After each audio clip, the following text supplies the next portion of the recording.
आज इस मंच पर कई बच्चे डांस के स्टेप से सबको झुमाएंगे या ड्रामा की एक्टिंग से सबको रुलाएंगे।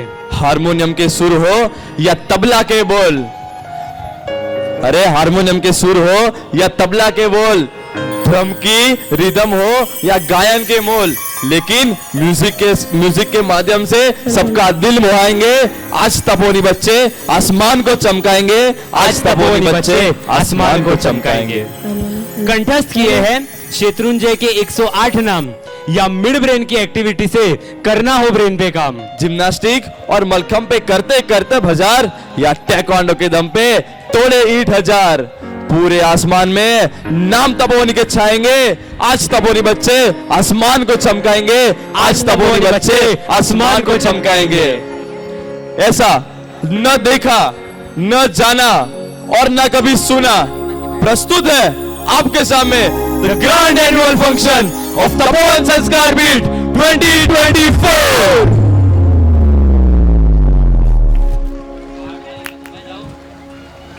एनुअल फंक्शन की शुरुआत करने से पहले जिनके हमारे ऊपर अनंत उपकार है और जिनकी भक्ति से ये पूरे तपोवन में मिठास है, ऐसे तपोवन तीर्थाधिपति नाभि वंशज मरुदेवानंदन केसरिया जगन्नाथ भगवान की जय हो, विजय हो, जय जयकार हो।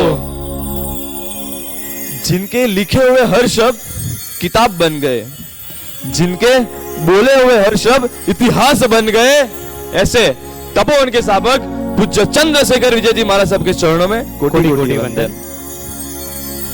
जिन्होंने पिछले 25-25 साल से अपना अमूल्य समय ये तपोवन में बिताया है, जिन्होंने ये 25 साल के अंदर बाल संस्करण कैसे अच्छे से अच्छा हो सकता है उसके बारे में ही सोचा है, ऐसे उपकारी आचार्य भगवंत श्री हंस कीर्ति सुरेश्वर जी महाराज साहब और उपकारी श्री भव्य कीर्ति सुरेश्वर जी महाराज साहब के चरणों में कोटि कोटि वंदन। आज से 30 साल पहले गुरु माँ ने ये तपोवन की स्थापना की थी और आज इस तपोवन में से निकले हुए बच्चे आपको हर एक फील्ड में देखने मिलेंगे। कुछ साल पहले एक निकला हुआ इसी तपोवन में से बच्चा, वो वक्तव्य में बहुत अच्छा था, उसने उस फील्ड को कंटिन्यू किया। याद करो जब 2 साल पहले जीएमडीसी ग्राउंड में स्पर्श का महोत्सव चल रहा था और पूज्य आचार्य भगवान रत्न सुंदर सुरेश्वर जी महाराजा की 400वीं बुक का विमोचन चल रहा था, तब पूरे कार्यक्रम का जो लीड एंकर था ना, वो और कोई नहीं बल्कि विराट शाह था, जो इस तपोवन में पड़े हुए हैं। आगे चलते, कुछ साल पहले इस तपोवन में से निकला हुआ एक बच्चा जिसको कविता का बहुत शौक था, बहुत अच्छी अच्छी शायरियां लिखता था, उसने इस फील्ड को कंटिन्यू की। आगे चलने के बाद उसने अच्छे अच्छे गानों के लिरिक्स भी लिखने शुरू किए। शुरुआत में तो उसके भी गाने नहीं चले, परंतु वो हार नहीं माना, वो लिखता गया और आपको याद हो तो कुछ समय पहले पूज्य हंस रत्न सुरेश्वर जी महाराज साहब के जब 6ठी बार 180 उपवास पूरे हुए थे ना, वो शुभ प्रसंग पे एक गाना निकला था, देखो मोक्ष मुसाफिर आया, और वो गाना जिसने लिखा है ना, वो आर्जव गांधी, और वो भी इस तपोवन में पड़ा हुआ है। आगे बढ़ते हैं, अहमदाबाद में रिवर फ्रंट पे हुई 35 ऐतिहासिक दीक्षा, उसके बड़े बड़े पोस्टर और बैनर लगवाए गए थे। वो बैनर और पोस्टर और किसी के नहीं बल्कि ग्राफिक कल्चर के थे। वही ग्राफिक कल्चर का ओनर और कोई नहीं बल्कि हित साधा, जो इस तपोवन में पड़े हुए हैं। आगे चलते, तपोवन में से निकला हुआ एक युवान जिसके दिल में गुरु माँ की आज्ञा बसी हुई थी और जिसके आंखों में गुरु माँ के आदर्श बसे हुए थे, उसको भी इस देश के लिए कुछ कर दिखाना था और इसीलिए उसने तपोवन छोड़ने के बाद आरएसएस कैंप यानी राष्ट्रीय स्वयं सेवक संघ उसने ज्वाइन किया और आरएसएस कैंप के अंदर एक जाहिर सभा हुई। वो जाहिर सभा के अंदर उसने 5 मिनट के लिए अहिंसा पर एक सुंदर वक्तव्य दिया और वहां के लोग इतने खुश हो गए। ऐसा कहा जाता है कि वहां पे उसने जो वक्तव्य बोला ना, वहां पे वक्तव्य खत्म होने के बाद तालियों की शुरुआत तो हुई पर तालियों का अंत नहीं हुआ। वहां पे जितने भी मुख्य मेहमान थे ना, वो आगे आके बोलते हैं कि बेटा तू कहाँ पढ़ा है और तेरे को ये संस्कार किसने दिए हैं। और तब वो बेटा बोलता है कि मैं तपोवन में पढ़ा हूँ और मुझे संस्कार पूज्य चंद्रशेखर विजय जी महाराज साहब ने दिए। आगे चल के उस बच्चे का नाम श्रीपाल था। उसने आगे जाके दीक्षा ली और आज पूरे जिन शासन में वो पूज्य श्रुत रत्न विजय जी महाराज साहब के नाम से प्रचलित है। और वो श्रुत रत्न विजय जी महाराज साहब भी इस तपोवन में पड़े हुए हैं। आगे बढ़ते हैं। कुछ समय पहले जब अंतरिक्ष जी के द्वार खुले थे तब सबके दिल में हर्ष और उल्लास छा गया था। उसी समय एक युवान को यह समाचार मिलते ही वो इतना आनंद हुआ, इतना आनंद आया इसमें कि उसी आनंद में उसने एक गाना बनाया जिसकी ध्रुव पंक्ति है, लावो अंतरमा अंतरिक्ष जी, बावो अंतरमा अंतरिक्ष जी। ध्रुव पंक्ति क्या है? लावो अंतरमा अंतरिक्ष जी, भावो अंतरमा अंतरिक्ष जी। वही ध्रुव पंक्ति जिसने कंपोज की है वो और कोई नहीं बल्कि मनन शाह है जो इस तपोवन में पड़े हुए हैं। आगे चल के एक आखिरी नाम लूंगा। याद हो तो कुछ समय पहले जब कोरोना छाया हुआ था ना ये पूरी दुनिया में, उस वक्त सब लोग मोबाइल, वेब सीरीज और अगर बोलने जाए तो ओटीटी प्लेटफॉर्म में पागल थे। ये ओटीटी प्लेटफॉर्म में ना बोलने की कोई लिमिट है ना दिखाने की कोई लिमिट है। और उस वक्त ये तपोवन में से निकला हुआ एक बच्चा जिसने सोचा कि ये जो हो रहा है ना वो गलत हो रहा है, ये बिल्कुल नहीं होना चाहिए। और इसने उस बात पर आवाज उठाई। वो राष्ट्रीय सरकार तक जाता है और इसने इस बात पर आवाज उठाई और पूरी सरकार ने उसने बोली हुई बात पर एक्शन भी लिए। और आगे चल के सरकार ने भी उसको वीर योद्धा पुरस्कार से सम्मानित भी किया। और वो जो युवान था ना उसका नाम था अभय मोदी और वो अभय भाई मोदी भी इस तपोवन में पड़े हुए हैं। और ना जाने ऐसे कितने बच्चे इस तपोवन में पड़े हुए हैं और आज गुरु माँ का नाम रोशन कर रहे हैं। तपोवन में से आज कितने सारे बिजनेसमैन निकले हैं, कितने सारे सीए निकले, कितने सारे डॉक्टर, एमडी, कितने सारे लॉयर निकले। तपोवन में से डीडीओ ऑफिसर और डीवाईएसपी पुलिस भी बने हुए हैं। और आज ये सारे लोग पूज्य शासन का और पूज्य गुरु माँ का नाम रोशन कर रहे हैं। एक बार जोरदार ताली ये सारे भूतपूर्वों के लिए। आगे चलते।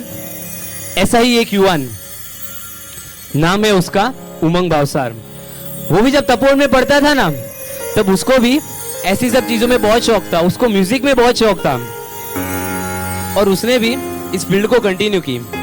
आगे चलते वो इतना बड़ा भी स्टार बन गया है कि बॉलीवुड के कहे जाते हैं बड़े बड़े सिंगर्स के जिनके लाखों और करोड़ों में फॉलोअर्स है ना, उनके साथ ये तपोवनी बच्चा आज कॉन्सर्ट करता है। और ये अभी का फैक्ट है जो पता चला है कि ये उमंग भाई भावसार है ना, उन्होंने आज तक टिल दिस डेट 400 से ज्यादा खुद के सॉन्ग कंपोज किए हुए हैं। पर अब सभी से मेरा एक प्रश्न है कि वो उमंग भाई की शुरुआत कहां से हुई? शायद वो उमंग भाई भी कभी स्टेज पे परफॉर्म कर रहे होंगे। मानता हूं उनका भी परफॉर्मेंस उस वक्त इतना अच्छा तो नहीं होगा, पर आज वो भी इतने बड़े स्टार तो बन गए ना। आज ये छोटे छोटे बच्चे यहाँ पे परफॉर्म करने वाले हैं ना, वो उतना कोई हाई लेवल के नहीं है, पर हाँ इतना जरूर बताऊंगा कि यहाँ से स्टेज पे निकले हुए बच्चे आगे जाके एक बड़े स्टार तो बनेंगे। तो ये सारे बड़े स्टार के लिए एक बार जोरदार ताली हो जाए। तो यहाँ से शुरू हो रहा है म्यूजिक का परफॉर्मेंस।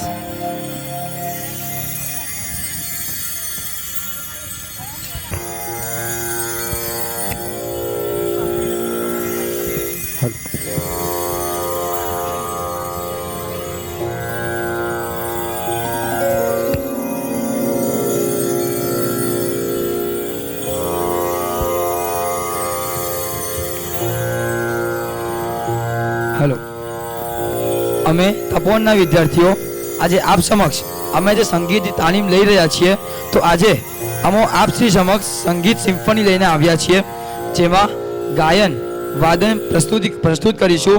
જેમાં ગાયનમાં રાગ શ્રીરંજનીમાં એક સરસ મજાનું ગુરુભક્તિ પદ અને હાર્મોનિયમમાં રાગ યમન અને તબલામાં તાલ ઝપતાલ તેના કાયદા અને પલટા તથા ડ્રમના સોલો અને જુદા જુદા रिदम इंस्ट्रूमेंट साथे अने एक स्तवन प्रस्तुत करीशुं। આપ સૌના આશીર્વાદ સાથે. નમો નમો.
Jai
हेलो हेलो, एक बार जोरदार तालियां हो जाए इन सितारों के लिए, इन सभी सितारों के लिए, इन सभी सितारों को जिन्होंने तैयार करवाया है।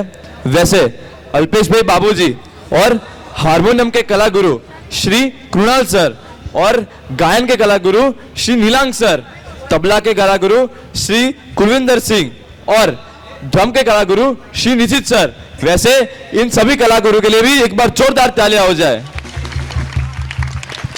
मैं निवेदन करूंगा कि ये सारे कला गुरु एक बार स्टेज पर आए और यहाँ पे स्टेज पर पधारे और अपना प्रदर्शन करें। एक बार जोरदार ताली ये सारे टीचर्सों के लिए।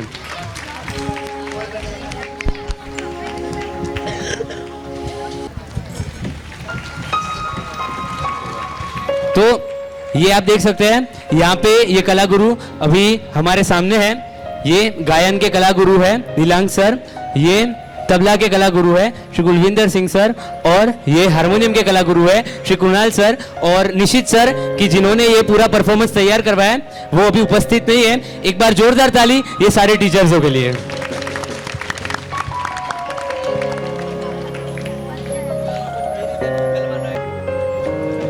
कार्यक्रम को आगे बढ़ाते यहाँ पे सभी बैठे भाइयों को, श्रावकों को मेरा एक प्रश्न है कि आपको पूछने में आए कि अदानी पावर का प्राइस क्या चल रहा है, तो आप ऐसे चुटकी बजा के आंसर बता दोगे कि हाँ अभी मार्केट में शेयर का ये प्राइस चल रहा है।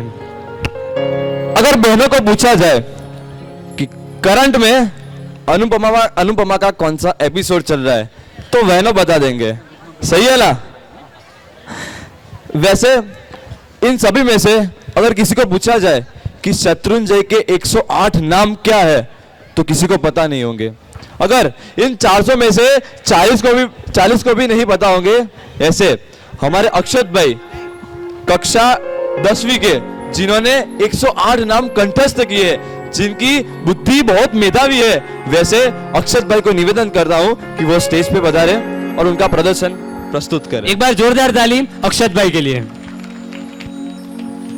शत्रुंजय के 108 नाम का प्रदर्शन होगा। अभी थोड़ा समय का अभाव है इसलिए हम ज्यादा तो आपको कुछ दिखा नहीं पाएंगे, पर हाँ ये अक्षत भाई जो शत्रुंजय के 108 नाम तो पक्के किए हैं, पर उसके अलावा आप उनको पूछोगे ना कि जैसे 54 नंबर, तो वो नंबर पे शत्रुंजय का कौन सा नाम है तो वो आपको बता देंगे। आगे चलते आप उनको ऐसा पूछोगे ना कि ये नाम है, ये नाम पे शत्रुंजय का कौन सा नंबर है तो वो भी आपको बता पाएंगे। आगे चल के आप उनको ऐसा पूछोगे ना जैसे 21 से 41 उसके बीच में शत्रुंजय के कौन से नाम आते हैं, उसके अंदर इवन, उसके अंदर ऑड, एक ही संख्या बेकी संख्या बोलते हैं ना गुजराती में, तो वो सारी चीज ये अक्षत भाई कर सकते हैं। यहाँ पे जितने भी पेरेंट्स हैं ना उनसे एक बात करनी है, आप तपोवन के जो व्हाट्सएप ग्रुप में जुड़े हैं ना उसके अंदर अभी शत्रुंजय के 108 नाम भेजे हुए हैं। यहाँ से हम एक एक प्रदर्शन शुरू करेंगे। यहाँ से ऑडियंस में से जिसको भी एक एक करके क्वेश्चन पूछने हो वो पूछ सकते हैं। जिसको भी पूछना हो वो हाथ ऊपर करे। शुरुआत में आपको नंबर बोलना है और यहाँ से अक्षत भाई नाम बोलेंगे। तो यहाँ पे शुरुआत मैं निवेदन करूंगा हिमांशु भाई से कि वो सबसे पहले एक नंबर दे और यहाँ से अक्षत भाई वो नाम बोलेंगे।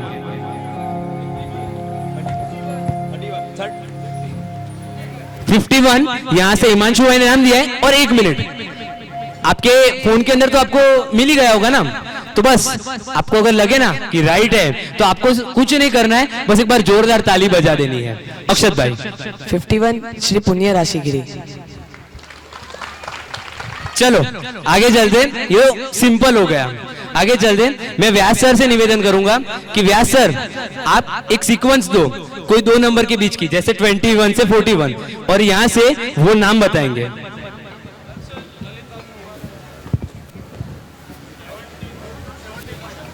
सेवेंटी टू से 75 अक्षत भाई। 72 श्री सारस्वत गिरी, श्री भगीरथ गिरी, श्री अश्वत शतकुट गिरी, श्री नगेश गिरी, श्री शतपत्रक गिरी। क्या सही है? अरे तो तालियां क्यों नहीं बज रही? एक बार जोरदार ताली अक्षत भाई के लिए। चलो आगे चलते हैं, थोड़ा कुछ और गेम खेलते हैं। यहां से एक नंबर बोला जाएगा 1 से 9 में। जैसे समझो 2 बोला तो नंबर 2, 12, 22, 32, 42 और ऐसे करते वो 92 तक अक्षत भाई बोलेंगे। तो मैं हमारे कार्यक्रम में सबसे वडील ऐसे ललित भाई धामी जी से निवेदन करूंगा कि आप 1 से 9 के अंदर कोई एक नंबर दीजिए और यहाँ से वो उसकी पूरी सीक्वेंस बोलेंगे। ललित बाबू जी, 1 થી 9 માં આપ એક નંબર આપો અને આગળની આ સિક્વન્સ અહીંયાથી બોલશે। नंबर 4 यानी अब आपकी लिस्ट में ध्यान रखना, नंबर 4, 14, 24 वहां से अक्षत भाई बोलेंगे। 4 श्री पुंडरीक गिरी, 14 श्री लोहित गिरी, 24 श्री अर्बुद गिरी, 34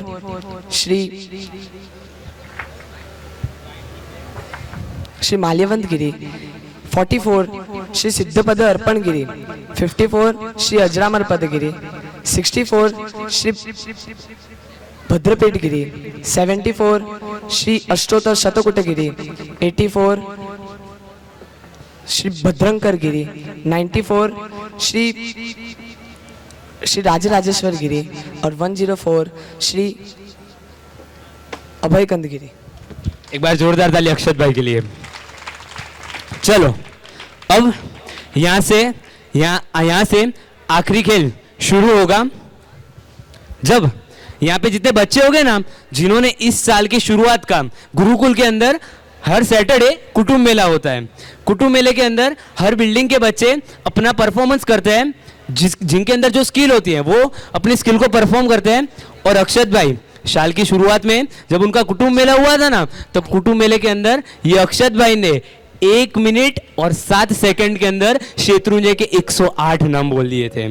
तो आज वापस से अक्षत भाई यहाँ से नाम बोलेंगे। जितने भी लोग ऐसे हैं कि जिन्होंने एक भी बार शत्रुंजय के 108 नाम सुने नहीं है ना, अपने कान खोल के कान खुले रख ले और साथ में अपनी स्टॉप वॉच को भी स्टार्ट कर देना और ये सारी चीज को नोटिस करना। तो यहाँ से शत्रुंजय के 108 नाम शुरू हो रहे हैं, सब तैयार हो जाए। अक्षत भाई रेडी, 3, 2, 1 स्टार्ट। श्री शत्रुंजय बाहुबले मरुदेव पुनरी रैवत सुभद्र सदभद्र शाश्वत पुष्पन कैलाश कंच कर्ण केळी ढंग लोहित तालवे कदम स्वर्ग नांदी तापस ब्रह्म उदयगिरी नंदीवद मुक्ति अर्बुद महामास शुरू महाबल जयंत आनंद श्रीपद दशरथ मालव विबंध विपास विशाल विभव हेम शेष चर्चा आलंबन प्रत्यक्ष सिद्धपद वैजंत सिद्ध क्षेत्र सुशे स्वरूप प्रभु विमलाद्री पुण्यऋषि श्रेयप प्रभु अजरम दृढ़शक्ति अनशक्ति अकर्मक अकल मुक्ति के महापद्म महापेट भद्रपेट पातम सर्वकाम सिद्धि सुतीर्थ सस्त्र सारस्वत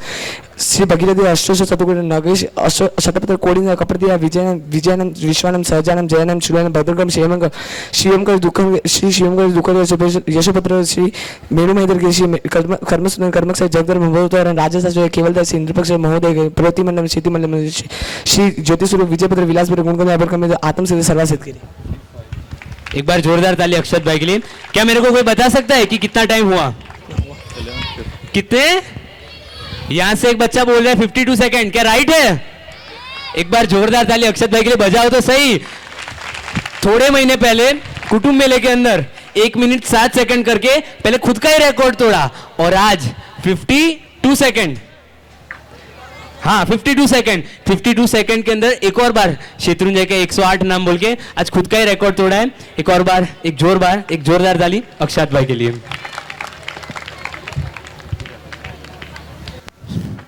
तो चलो कार्यक्रम को आगे बढ़ाते हैं।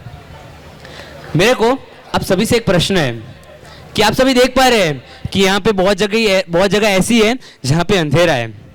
तो उसका मतलब ऐसा नहीं है कि वहाँ पे अंधेरा है, परंतु प्रकाश का अभाव है। आज दुनिया में कई जगह ऐसी है जहाँ पे बहुत अंधेरा छा गया है, तो दूसरी तरफ यहाँ से तपोवन में से निकले हुए बच्चे आज अपनी रोशनी से खुद सूर्य बन के अपनी प्रकाश को पूरे जग में व्यापित कर रहे हैं। तो दूसरी तरफ ये तपोवन के बच्चे जो अभी छोटे छोटे ही है, सूर्य तो नहीं बन पाए हैं पर छोटे छोटे दीप तो बन पाए हैं। आज जब ये छोटे छोटे बच्चे यहाँ पे परफॉर्म करेंगे ना तो ये पूरा स्टेज प्रकाशित हो जाएगा।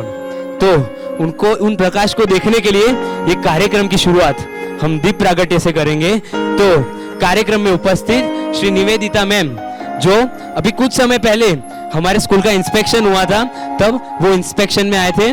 उसके अलावा ट्रस्टीगण से पधारे श्री हिमांशु भाई, श्री ललित भाई धामी जी और अनंत भाई धामी जो वगैरह यहाँ पे पधारे हैं। प्रिंसिपल सर व्यास सर और अल्पेश भाई भाग्य सर, मैं सभी से निवेदन करूंगा कि आप आगे पधारें और दीप प्रागट्य करने के द्वारा ये पूरे कार्यक्रम को प्रकाशित करें।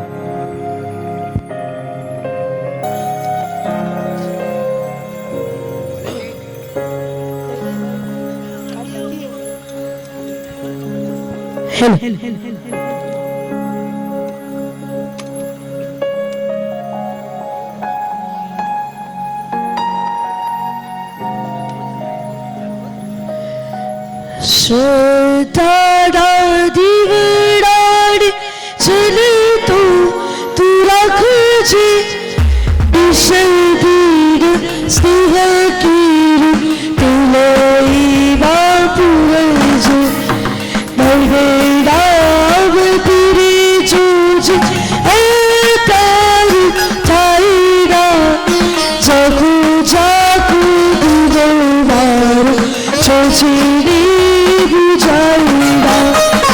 जाकू जाकू दिवडार चोचेरी गुजाइरा।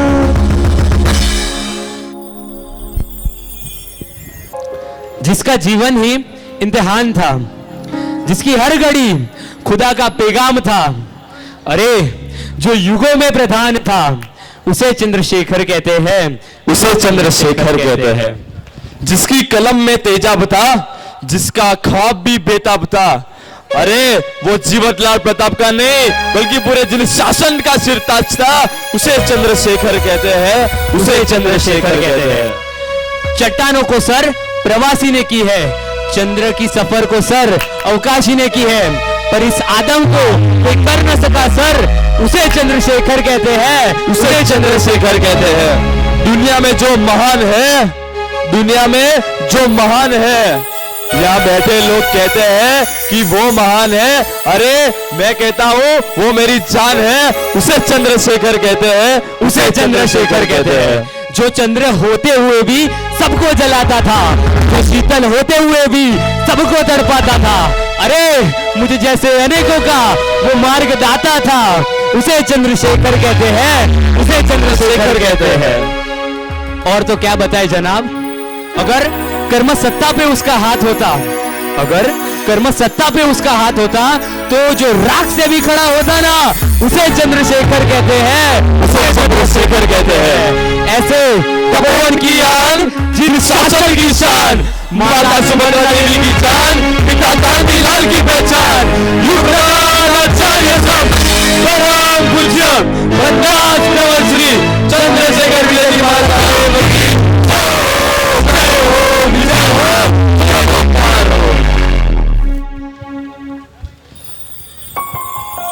ये सब तो हो गया बहुत। अभी अंदर से ना मुझे गाने का मन कर रहा है यार, पता नहीं क्यों आज गाने का मन कर रहा है। ऐसा संगीत छोटे छोटे बच्चे को गाते हुए ना मेरे को गाने का मन कर रहा है। मेरे को एक गाना गाना है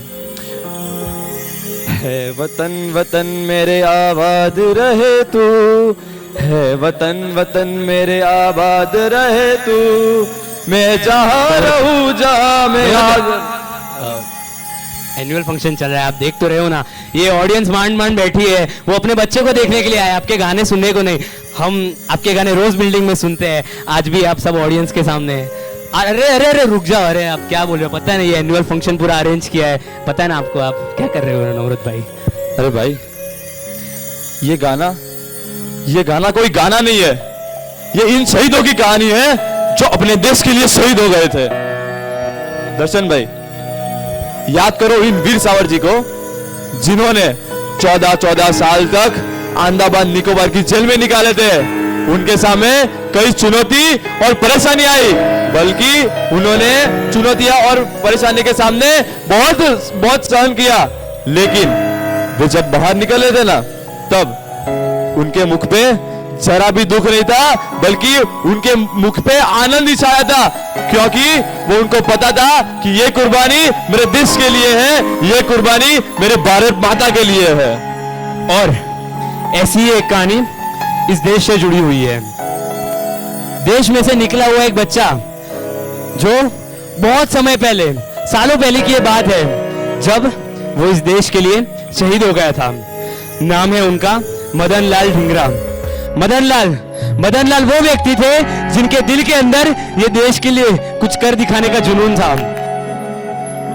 वो वीर सावरकर जी के पास जाते हैं और सावरकर जी को कहते हैं कि मेरे को इस देश के लिए कुछ करना है।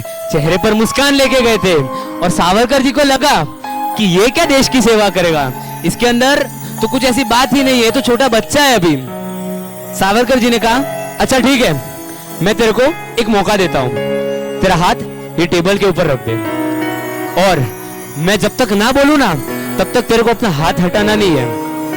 और मदन लाल ने बोला अच्छा ठीक है, ये कौन सी बड़ी बात है।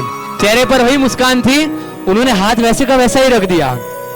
आगे चलते वीर सावरकर जी एक कोने में जाते हैं, अपनी पेटी खोलते हैं और उसके अंदर से एक चाकू निकालते हैं। चाकू निकालने के बाद वो मदन लाल के सामने जाते हैं। 2 मिनट तक तो चाकू को सिर्फ देखते ही रहते हैं और फिर चाकू को ऐसे हाथ में लेते हैं और वो मदन लाल के हाथ में वो चाकू डाल देते हैं। और जरा सोचो, मैं ये आप होते ना तो हाथ तो पहले वापस ही खींचे लेते हैं और अगर रह भी जाए ना हाथ तो एक चीख निकल जाती, पर वो मैं जो आप नहीं थे, वो मदन लाल थे कि जिन्होंने वो पूरा दर्द सह लिया।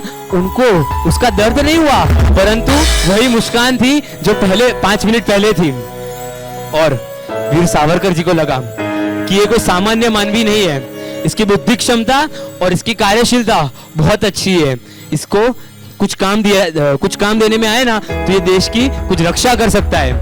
आगे चलते सावरकर जी ने कहा कि ये ले, मैं तेरे को बंदूक देता हूं और एक अंग्रेज अफसर है, उसके घर जा और उसके घर पे जाने के बाद उसको गोली मार के, उसके सिर पे गोली मार के उसको उड़ा देना। मदन लाल ने बोला अच्छा इतनी बात है, कुछ नहीं, ये तो मेरे बाएं हाथ का खेल है। मदन लाल जाते हैं उनके घर, चुपके से उनके घर पहुंच जाते हैं, जेब में से बंदूक निकालते हैं और 3 गोली उनके इधर सिर पे मार देते हैं और उसी वक्त वो सुपरिटेंडेंट का कत्ल कर देते हैं। और आगे क्या हुआ होगा, वहां से वो भाग गए? बिल्कुल नहीं, उधर ही खड़े रह गए और भारत माता की जय ऐसे नारे लगाने लगे, भागे नहीं उधर से। उनको जेल में डालने में आया तो जेल के अंदर भी वैसी की वैसी मुख मुद्रा थी उनकी जैसे वो पहली बार सावरकर जी को मिलने आए थे। आगे चलने के बाद उनको फांसी पे लटकाने में आया और इतिहास उस बात का गवाह है कि जब उनको फांसी पे लटकाने में आया ना तो उनकी जब मौत हो गई, वो मौत के बाद भी उनके चेहरे पर वही मुख मुद्रा थी जो मुख मुद्रा पहली बार वीर सावरकर जी को मिलने पर थी। ऐसे देशभक्त हमारी भारत माँ को मिले हैं, ऐसे देशभक्त हमारी भारत माँ को मिले हैं। आज ऐसा ही एक ड्रामा हमारे तपोनी बच्चे लेके आ रहे हैं। ये ड्रामा के अंदर एक लड़का है जिसके दिल के अंदर ये देश के लिए कुछ कर दिखाने का जुनून है और इसलिए वो भी तपोवन में से निकलने के बाद एक संकल्प करता है कि मेरे को भी इस देश के लिए कुछ करना है, ये देश के लिए कुछ करना है। और आगे चलते ये पूरा ड्रामा खड़ा हुआ है। अब सबको बता दूं कि ये जो ड्रामा है ना वो आज से 5 से 6 साल पहले रिवर फ्रंट पे हुआ। तपोवन का ड्रामा नाम है उसका एक शाम शहीदों के नाम। उस वही ड्रामा का आज ये पार्ट 2 है। और एक रिक्वेस्ट है, यहाँ पे जितने भी वाली मित्र आए हुए हैं ना, आप लोगों का सोशल मीडिया पे अकाउंट तो होगा, है ना आप सबका? है या ना? तो कहीं घूमने गए और स्टोरी लगा दी, कहीं खाने गए और व्हाट्सएप पे स्टेटस लगा लिया, पर आज एक अच्छा मौका अब सभी को मिला है। यहाँ जब ड्रामा होगा ना तब ड्रामा के वक्त जितने भी आइकॉनिक सीन है, जितने भी ऐसे सीन है कि इनके तो फोटो खींचने जैसे है, वो सारे के फोटो ले लेना और इंस्टा पे, व्हाट्सएप पे, स्टोरी पे भी लगाना कि आज हम ये ड्रामा देखने गए। ड्रामा का नाम है एक कुर्बानी इस देश के लिए। और लिखना बाय तपोवन संस्कार पीठ। अगर इतना सा भी आप काम करोगे ना तो घर बैठे सिर्फ इतना सा छोटा सा काम करने के द्वारा देश की सेवा हो जाएगी। तो प्रस्तुत है आपके सामने ड्रामा एक कुर्बानी इस देश के लिए।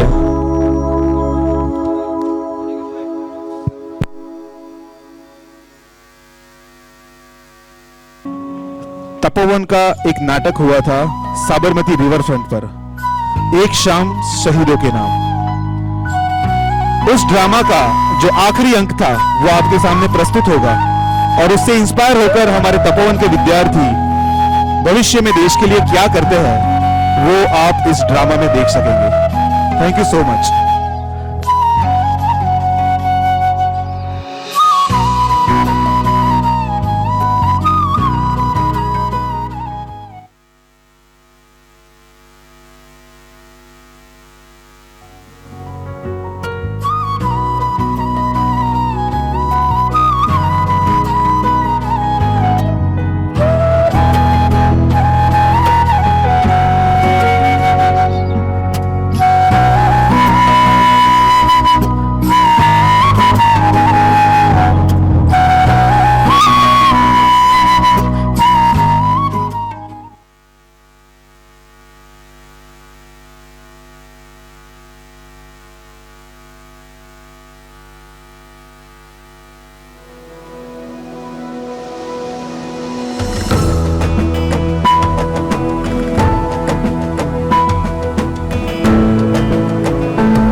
देशवासियों, आप सभी को मेरा प्रणाम।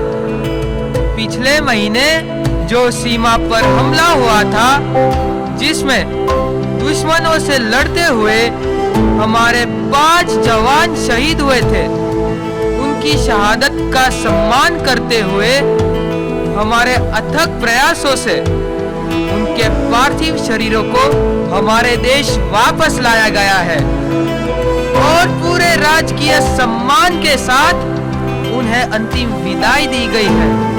हमें गर्व है हमारे देश के हर एक जवान, हर एक सैनिक पर जो अपनी जान की परवाह किए बिना देश की रक्षा के लिए समर्पित है। सभी शहीदों को विनम्र श्रद्धांजलि और नमन।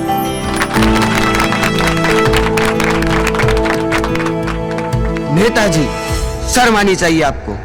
कोई इतना नीच और गिरा हुआ कैसे हो सकता है?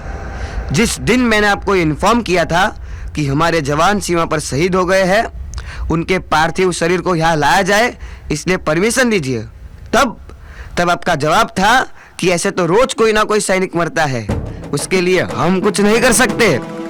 और आज जब उनके शरीर को भारत वापस लाया गया तो मीडिया के सामने आप इस बात का क्रेडिट ले रहे हैं। आपको पता है वो शरीर यहाँ तक कैसे पहुंचे, उन्हें यहाँ तक कौन लाया? आपने इन बातों की परवाह तक नहीं की और बस क्रेडिट लेने मीडिया के सामने सबसे पहले आ गए। उन शहीदों के शरीरों को वापस लाने के लिए मैंने अपने होनहार और काबिल जवानों को भेजा था। जब ये टीम वहां पर पहुंची, इन पर फिर से अटैक हुआ और उस वक्त मेरे एक जवान ने अपनी जान की बाजी लगाकर अपनी पूरी टीम और उन शहीदों के शरीर को भारत वापस पहुंचाया। पर इन सब में वो जवान अपनी जान नहीं बचा पाया और शहीद हो गया। और वो शहीद कौन था पता है आपको? वो और कोई नहीं लेकिन आपसे छिपकर भारतीय सेना में रहकर भारत माता की सेवा करने वाला वो सच्चा देशभक्त, वो वीर और कोई नहीं लेकिन आपका लाडला बेटा था।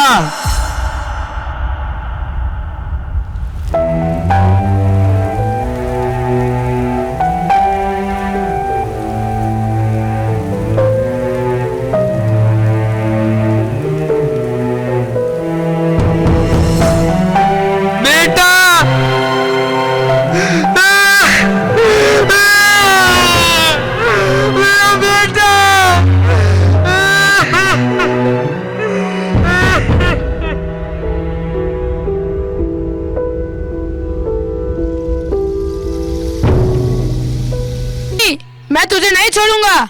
तुम हमारे सामने आग भी ऊंची मत करना। तुम तो अभी दूध पीते बच्चे हो, देख क्या रहे हो, एक भी इंजन बच ना पाए। जी जनाब। मैं तुझे छोड़ूंगा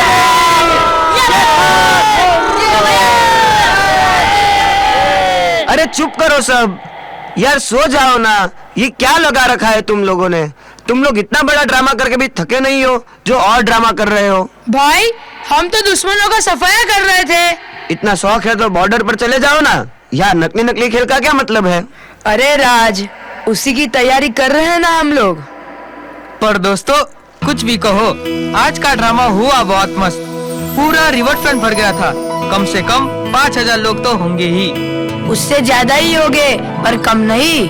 क्या मस्त स्टोरी थी। एक नेता अपने बेटे को आर्मी में जाने के लिए मना कर देता है, फिर भी लड़का छुपते हुए आर्मी ज्वाइन कर लेता है। फिर अटैक का प्लान होता है जिसमें राज तूने कितना मस्त काम किया था ऑफिसर का। कुछ भी कहो, आज का हमारा हीरो सबसे जबरदस्त था। पंच मान गए तुझे, क्या एक्टिंग की है तूने आज। अरे हमारे वैराग नेताजी का बेटा बनना कोई आसान बात थोड़ी है, क्यों नेताजी? हाँ नेताजी, आपके बेटे ने तो आपका नाम रोशन कर दिया। अरे नेताजी देखो, आपका बेटा फिर शहीद हो रहा है, बचाइए उसे। वैराग यार, इन्हें चुप करो यार। अपने पिताजी को नाम से बुलाया। अरे बस करो यार, वैराग नाटक में ही मेरा पिताजी था, अभी दोस्ती है, अभी सोने तो पिताजी ने कुछ कहो ना। अरे अरे, अब तो तूने ही बोल दिया, अब तो पक्का वैराग ही तेरा पिताजी है। अरे भाई गलती से मुंह से निकल गया, अब सोने दो। नमो नमः बापूजी।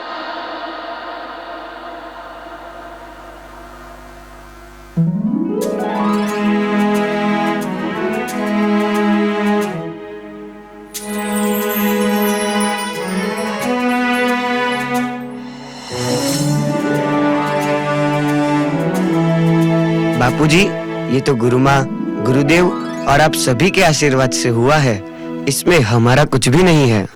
बच्चों, इस तपोवन की स्थापना गुरु माँ ने धर्म, संस्कृति और राष्ट्र की रक्षा के लिए ही की थी। इस तपोवन से भगत सिंह, चंद्रशेखर आजाद, स्वामी विवेकानंद और हेमचंद्राचार्य निकले। यही गुरु माँ का लक्ष्य था। देश के लिए शहीद होने वाले सैनिकों को सलामी देने के लिए हमने ये ड्रामा किया था। पर एक बात याद रखना बच्चों, ये ड्रामा सिर्फ ड्रामा नहीं रहना चाहिए, आपके जीवन का लक्ष्य बनना चाहिए। मुझे आप सभी से काफी उम्मीदें हैं और राज, वंश, वैराग, तुम लोगों से तो और भी ज्यादा उम्मीदें हैं कि तुम लोग देश के लिए कुछ बड़ा करोगे। ये जिंदगी अगर हमारे देश के काम नहीं आई तो ये जिंदगी किस काम की? गुरु माँ द्वारा सिखाई गई देशभक्ति की बातें हमारी रग रग में दौड़नी चाहिए। हमें सपने में भी राष्ट्र रक्षा और राष्ट्र हित की भावना ही दिखाई देनी चाहिए। आप सभी को ऑल द बेस्ट। चलो बच्चों, अब अपने अपने कमरे में सोने जाइए।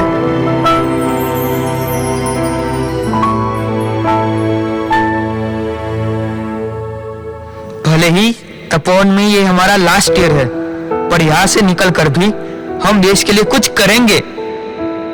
दोस्तों बस इतना याद रखना, मेरी तस्वीर इन शहीदों की कतार में होगी, मेरी तस्वीर इन शहीदों की कतार में होगी। मेरी तकदीर सिर्फ भारत माँ के नाम में होगी, मेरी तकदीर सिर्फ भारत माँ के नाम में होगी।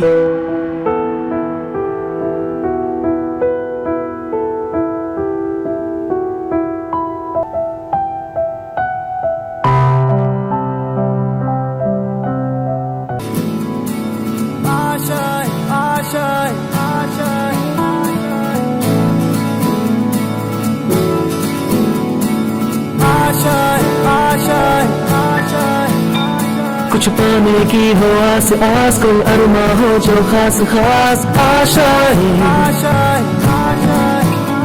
हर कोशिश में हो बार बार, कर दरियाओं को आर पार आशाएं,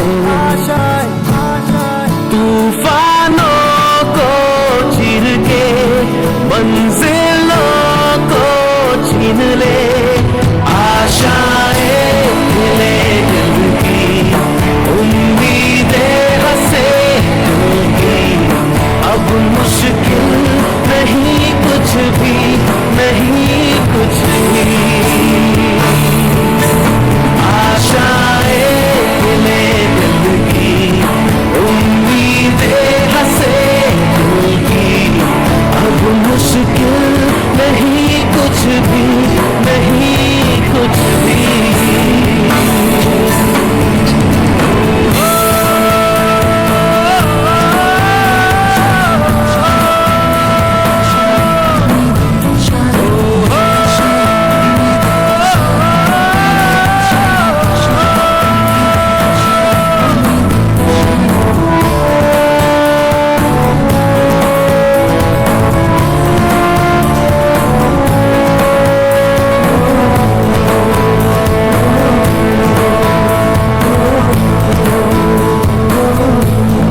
उड़ जाए लेके खुशी अपने संग तुझको वहाँ, जन्नत से मुलाकात हो, पूरी हो तेरी हर दुआ। आशाएं हिले दिल की, उम्मीदें हंसे दिल की, अब मुश्किल नहीं कुछ भी, नहीं कुछ भी।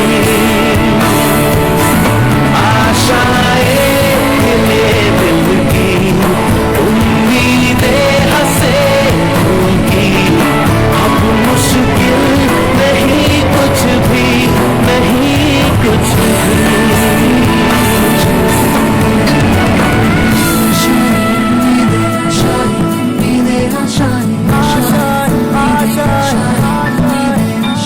गुजरे ऐसी हर रात रात हो, ख्वाहिशों से बात बात। आशाएं लेकर सूरज से आग आग, गाए जा अपना राग राग। आशाएं कुछ ऐसा करके दिखा, खुद खुश हो जाए खुदा। आशाएं हिले दिल की, उम्मीदें हंसे दिल की, अब मुश्किल नहीं कुछ भी, नहीं कुछ भी।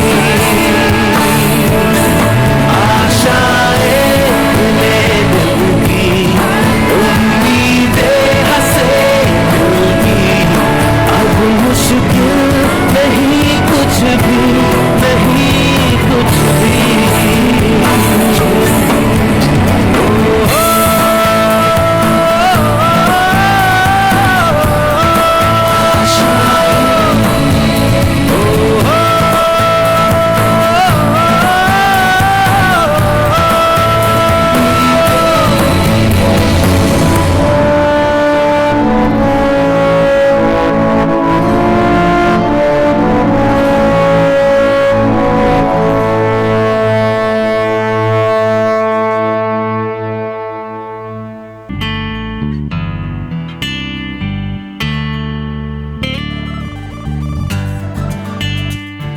हट यार, फिर से रिजल्ट्स की टेंशन में एक भी मैच नहीं जीत पा रहा हूँ। पता नहीं कब आएगा रिजल्ट।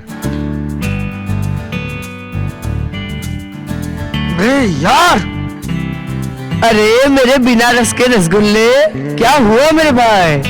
इतना गुस्सा इस बेचारे लैपटॉप पे क्यों निकाल रहा है? ये तो तेरी जान है ना। हाँ यार, वो तो है।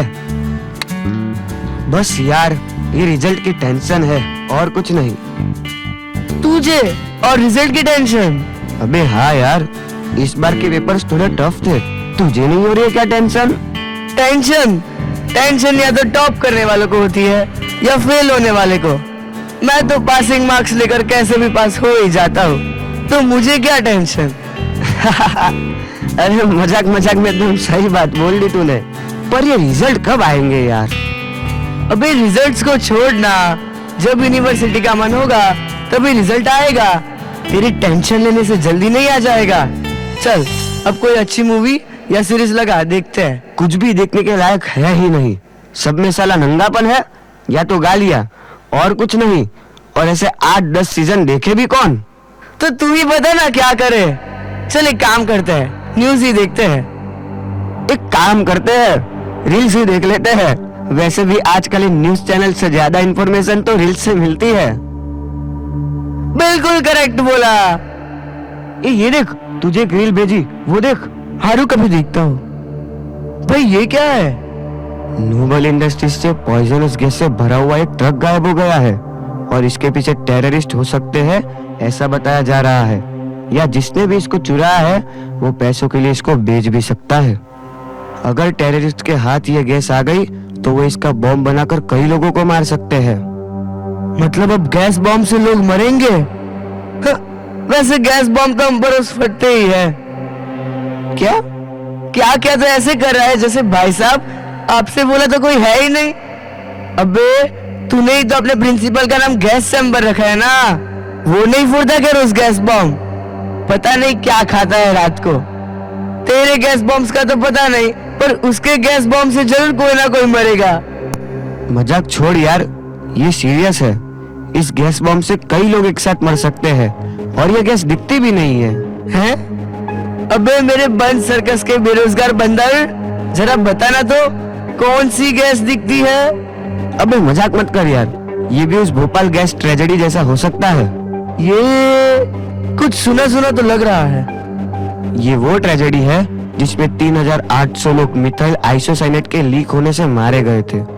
ये तो गलती से हुआ था, पर ये बॉम्ब तो जानबूझकर ही लॉन्च किया जाएगा। तो सोच इसमें कितने लोग मर सकते हैं। हो तो सकता है। ये देख, ये गैस के टैंकर्स 2 और जगह से भी गायब हुए हैं, पर इसका सिर्फ लोकल न्यूज़पेपर्स में ही मेंशन है। लगता है पब्लिक में पैनिक न हो, इसलिए इस बात को दबा दिया गया है। क्या बात कर रहा है? हो सकता है कुछ बहुत बड़ा गेम हो इसके पीछे। वैसे अपनी गवर्नमेंट और अपनी इंटेलिजेंस इससे निपट लेगी, और हम ऐसे हाथ पर हाथ रखकर बैठे रहे तो और हम कर भी क्या सकते हैं? बेटा, तुझे अभी इस चीज की ताकत का अंदाजा नहीं है और ना ही मेरी स्किल्स का। रुक, अभी बताता हूँ हम क्या कर सकते हैं। ओह, डार्क वेब। हाँ यार, इसके बारे में मैं तो भूल ही गया था। इसलिए तो मैं टॉपर हूँ और तू सिर्फ पास होता है। अगर वो गैस किसी ने बेचने के लिए गायब की है तो डार्क वेब के अलावा और कोई रास्ता नहीं है कि वो उसे बेच सके। यस, क्या हुआ? कुछ खजाना मिला क्या? वही समझ ले। ये देख, किसी ने इस गैस के टैंकर्स को बेचने के लिए लिस्ट में ऐड किया है और इसके हिसाब से तो ये तीनों टैंकर्स बिक चुके हैं। क्या इतनी जल्दी? पर कैसे? मुझे लगता है अभी सिर्फ डील ही हुई होगी, डिलीवरी नहीं हुई होगी। कुछ तो और करना पड़ेगा। ओ बिना पंखे के हेलीकॉप्टर, अब क्या कर रहा है? अब यहीं बैठे बैठे उनको फांसी पर लटकाएगा क्या? हाँ, मेरे बस में होता तो जरूर लटका देता, पर पहले पता तो चले इसके पीछे है कौन। कुछ मिला? ऑलमोस्ट।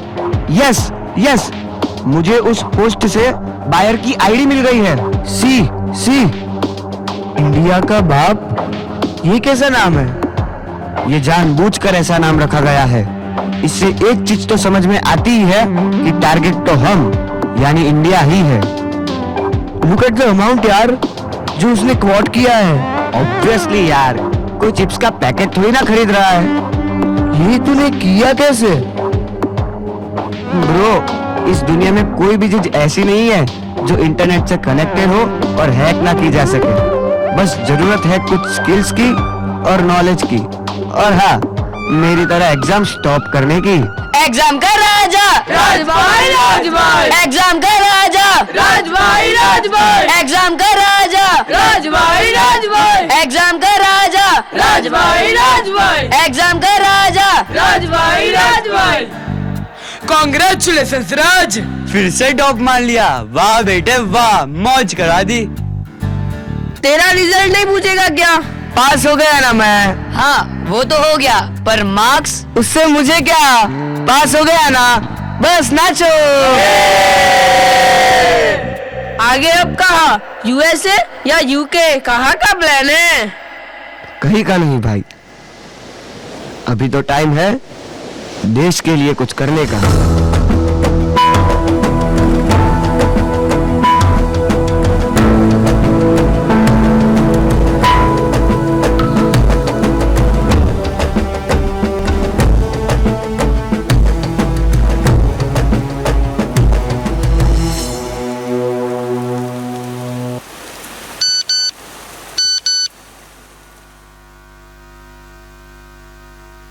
नदीम, अहमद भाईजान कहाँ है? पता नहीं। अब्दुल, तुम्हें पता है? नहीं, मुझे भी नहीं पता। उसे कैसे पता होगा? भाईजान, अभी अभी मैसेज मिला है, वो गैस बम की डील फाइनल हो गई है। ये तो होने ही वाला था, पर उससे पहले हमें एक काम करना है, उसके बाद हम ये बात करते हैं। भाईजान, मुझसे कोई गलती हो गई है क्या? गलती तो हुई है, पर इस नमागुल से। भाईजान, यार क्या बोल रहे हैं? अब्दुल से गलती? इससे तो आज तक कभी कोई गलती नहीं हुई। इसका सब काम एकदम परफेक्ट होता है। ओ मेरे नादान परिंदे, यही तो तुम्हें समझ नहीं आया कि इसका हर काम इतना परफेक्ट कैसे होता है। हमेशा यही बचकर कैसे आ जाता है, कभी सोचा है तुमने ये? नहीं भाई। इसीलिए तो ये हमारे बीच रहकर लगातार अपना काम हमारी नाक के नीचे से करता है। तो अब्दुल मियां, बस मेरे एक सवाल का जवाब दीजिए, मजहब या मुल्क? मेरा मजहब मेरा मुल्क ही है, और उसके लिए मैं अपनी जान भी दे सकता हूँ। वो तो देनी ही पड़ेगी।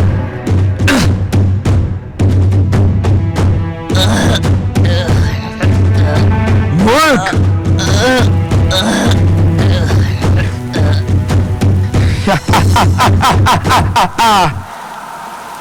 हिंदुस्तानी जासूस था ये। तुम सारे के सारे निकम्मे एक जासूस को नहीं पकड़ पाए। ऐसे हम हमारे मकसद पूरे करेंगे? हाँ, थू, इसको उठाकर फेंक दो जंगल में। जी भाईजान।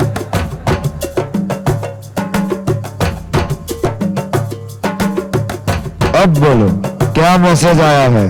भाईजान, वो गैस की डील हो चुकी है, जल्दी ही हमें डिलीवरी मिल जाएगी। अरे वसीम, हम इस गैस का क्या करेंगे? हमें तो बम चाहिए ना। बेवकूफ, चुप रहो और वसीम की बात ध्यान से सुनो। बताओ वसीम। ये गैस कोई ऐसी वैसी गैस नहीं है, बेहद खतरनाक और जहरीली गैस है। बम से तो उसे एक एरिया का ही नुकसान कर सकते हैं, पर इस ब्लास्ट के होते ही उसके आसपास के 100 किलोमीटर के दायरे तक ये गैस पहुंचती है और सब खत्म। कोई इससे बच नहीं सकता, क्योंकि सांस तो सबको लेनी ही पड़ेगी। और ये गैस हवा के साथ घुलकर सीधा बॉडी के अंदर और जान बॉडी से बाहर। और तो और ये बम की तरह ना ही फटेगी और ना ही कोई धमाका होगा। ये तो बिना आवाज के लीक होकर हवा में घुल जाएगी। समझ में आई कुछ बात? हाँ, बम से तो शायद कोई बच भी जाए, पर इससे बचना तो नामुमकिन है। एक और बात, और जिस जगह ये गैस होगी वहाँ की जमीन भी बंजर हो जाएगी। वहाँ चारों तरफ सिर्फ मौत की ही बादशाहत होगी। कोई ईश्वर, परमेश्वर या भगवान इन्हें नहीं बचा पाएगा। इनकी चीखें सुनने वाला कोई होगा ही नहीं। पर भाईजान, हम ये हमला करेंगे का?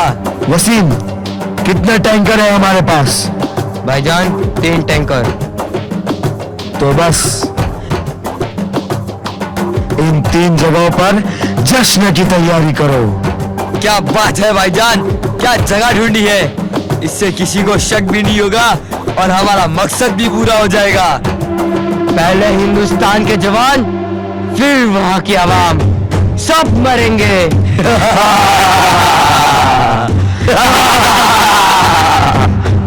इस बार तो हिंदुस्तान को बर्बाद होने से कोई नहीं रोक सकता। यदि भगवान खुद भी धरती पर आ जाए, फिर भी इस तबाही को रोक नहीं पाएगा, सिर्फ देखता रहेगा। नारे तकबीर, अल्लाहू अकबर, नारे तकबीर, अल्लाहू अकबर, नारे तकबीर, अल्लाहू अकबर।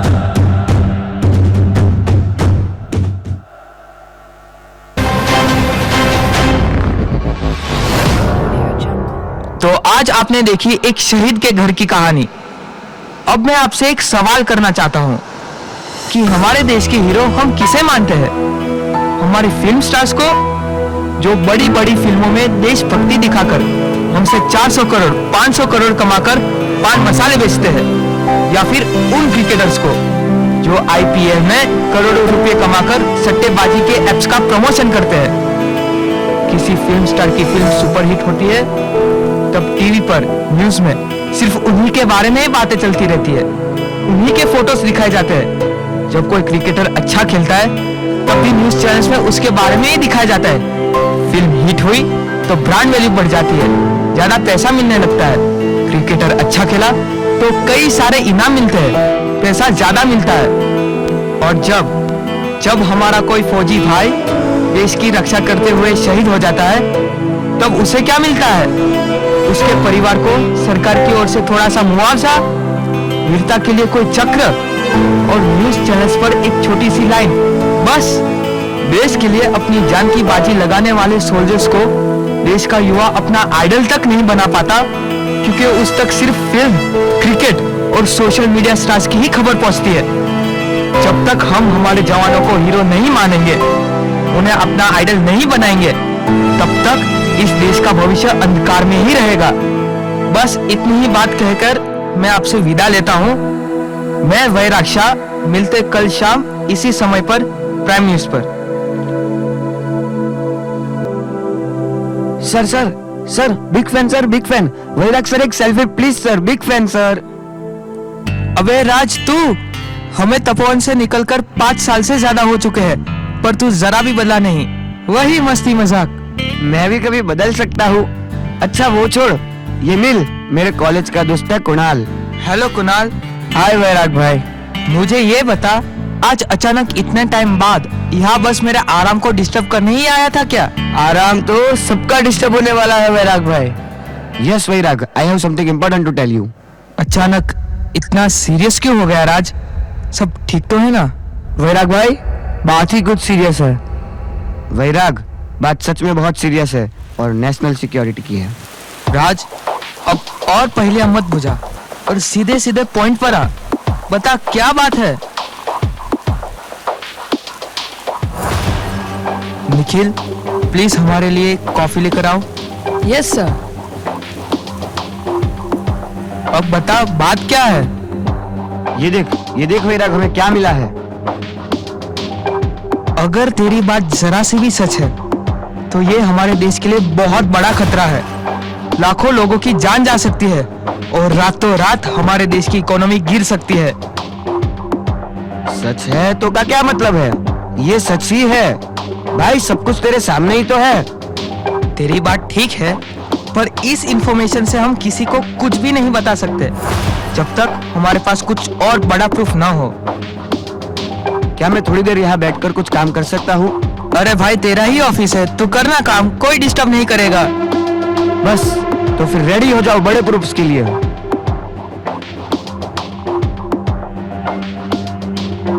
राज, डोंट वरी, निखिल मेरा सबसे भरोसेमंद एम्प्लॉय है। कुछ मिला? ऑलमोस्ट। राज, कुछ तो बता, मुझे बहुत टेंशन हो रहा है। बस कुछ देर और। क्या मिला राज? उस अकाउंट के ओनर का नाम मिल गया। कौन सा? इंडिया के बाप वाला? यस, उसका ओनर है कोई वसीम खान। और एक और बात पता चली है कि ये 2 दिन बाद इंडिया आने वाला है। उसके टिकट्स भी इसी नाम से है। तो अब इसका यह नाम असली है या नहीं वो पता नहीं, और इसके साथ कितने लोग इंडिया आएंगे इसका भी अंदाजा नहीं है, क्योंकि ये फ्लाइट कराची से आ रही है, तो सिर्फ नाम से पता करना इम्पॉसिबल है। कुछ और पता चल सकता है? I am trying. हाँ, इसके नाम से होटल नाइट स्काई में बुकिंग मिली है। That's it. अब हम इस इंफॉर्मेशन से कुछ कर सकते हैं। पहले वहां जाकर कुछ पता करते हैं, फिर ही इस इंफॉर्मेशन को हम किसी से शेयर करेंगे। Yes, let's go.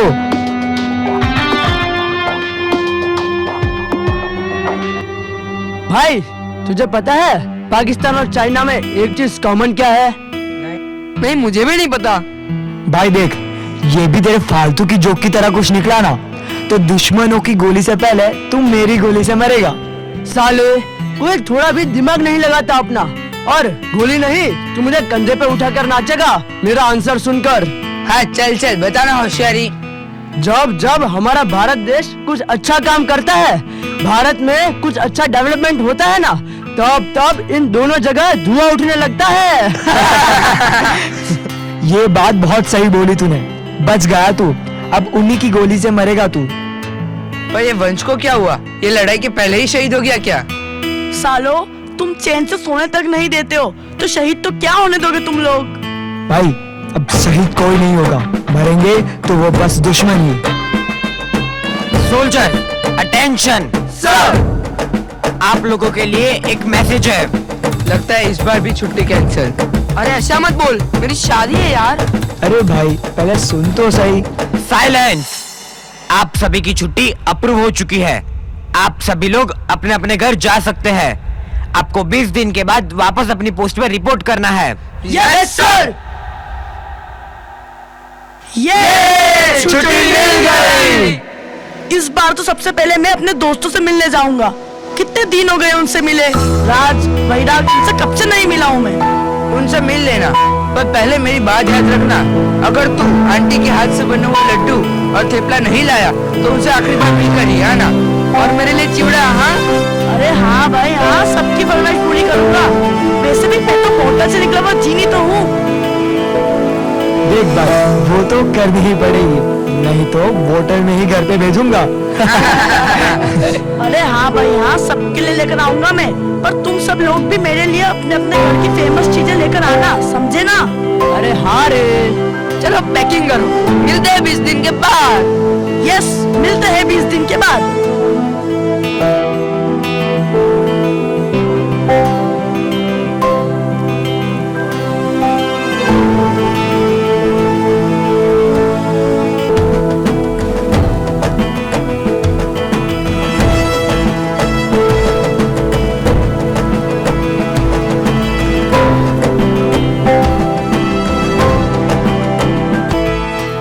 आइए अहमद भाई, बस आपका ही इंतजार था। आने में कोई दिक्कत तो नहीं हुई ना? नहीं वसीम, कोई परेशानी नहीं हुई। अब बताओ वसीम मियाँ, हमारे पटाखों का क्या हुआ? हम त्योहार मना पाएंगे या नहीं? सब तैयार है अहमद भाई, बस अब पटाखों को अपनी अपनी मंजिल तक पहुंचाना है। पर उससे पहले नदीम, तुम्हें एक काम करना है। जी भाईजान, कहिए। हमें हिंदुस्तान की इंटेलिजेंस का ध्यान भटकाने के लिए एक हमला धमाके वाला करना होगा, ताकि हमारे इस प्लान के बारे में किसी को कोई शक न हो। और ये हमला हम करेंगे बॉर्डर के पास, जहां हिंदुस्तानी सेना के हथियारों का गोदाम है। और इस काम को अंजाम तुम्हें देना है नदीम। तुम्हारे साथ हमारे कुछ और आदमी भी रहेंगे, पर इस ऑपरेशन की जिम्मेदारी तुम्हारी होगी। और शायद ही तुम वहां से जिंदा लौट पाओ। भाईजान, इससे बढ़कर मेरे लिए और क्या हो सकता है कि आपने हमारे मकसद के लिए मुझे चुना। खुदा तुम्हें जन्नत बख्शे।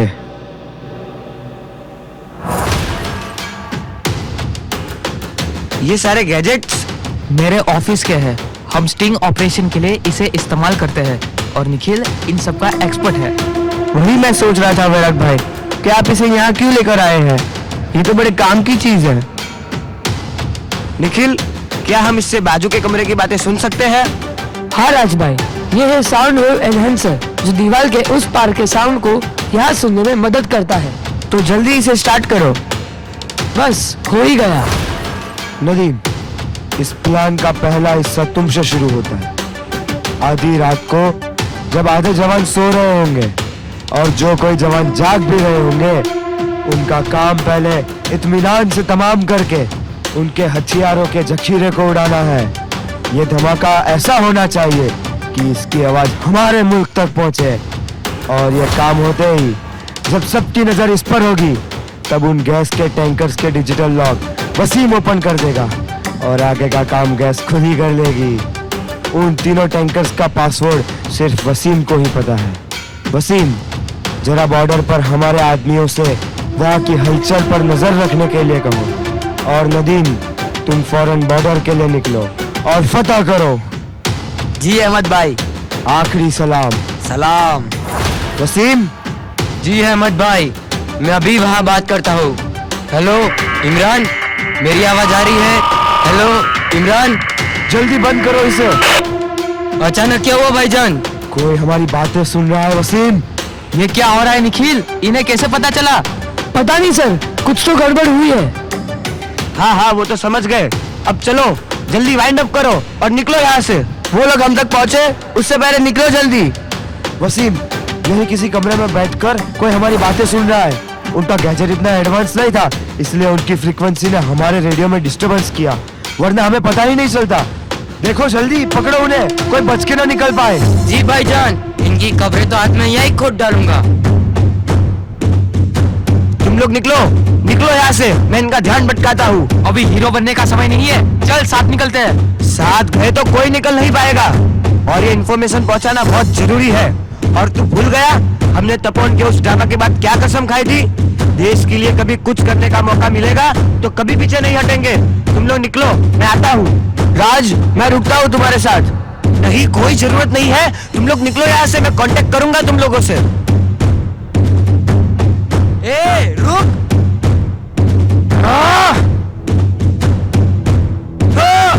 तुझे तो मैं छोड़ूंगा नहीं।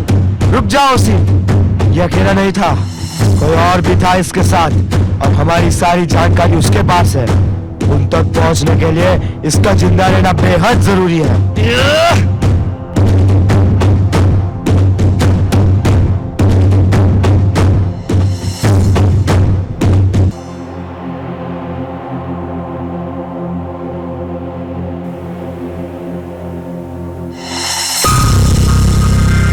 वादा किया था देश के लिए, लड़ते हुए मरेंगे हम। पर आज तूने हमारे लिए खेल की बाजी तोड़ के दम। सांसों से ज्यादा प्यारा है उसे छीन लिया ये नजरों से। लम्हे हजारों तुझसे है जुड़े, कैसे जिए तेरी यादों से। तेरे साथ गया हर पल मेरा, तेरी सांसों को ढूंढूं मैं कहाँ। मेरी आश तू, विश्वास तू, तुझसे जुड़ी मेरी आरज़ू। मेरा दर्द तू, मेरी चाह तू, तू ही मेरी है आरज़ू। आज तेरे हर एक लफ्ज़ आंखों में आंसू ला देते हैं। तेरी हर वो कुर्बानी हमारे दिल को तोड़ देती है। और न जाने क्यों एक काला सा साया हमको तुझसे जुदा कर गया। आज तेरे बिना हम कैसे जिए? मेरी आरज़ू को कौन सुने?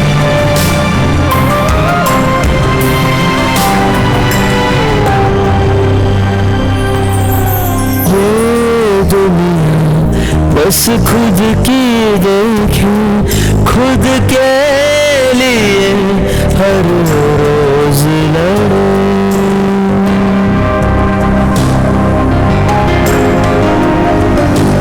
हो ये दुनिया बस खुद की देखे, खुद के लिए हर रोज लड़े।